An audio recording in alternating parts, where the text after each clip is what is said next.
Welcome to the Genius Factory. Enjoy the video. You begin by selecting the right protocol, SFTP or SCP for security, rsync for syncing large sets. Once done, prefer a wired 1 Gbps connection to cut latency and packet loss. Make sure to compress similar small files into an archive to reduce overhead, and create a checksum so you can verify integrity later. Start the transfer now.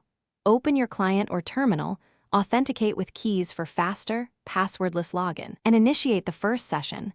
Watch throughput and errors as it starts. Now focus on throughput improvements. You increase parallel streams or threads when sending many small files. This reduces per file overhead. Then tune TCP parameters and buffer sizes and enable compression only when CPU allows it, otherwise disable to save cycles. Use Delta Sync tools like rsync to transfer just the differences, which cuts time for repetitive updates.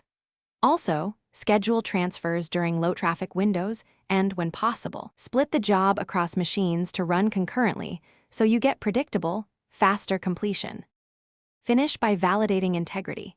Compare checksums and file counts, then confirm permissions and timestamps.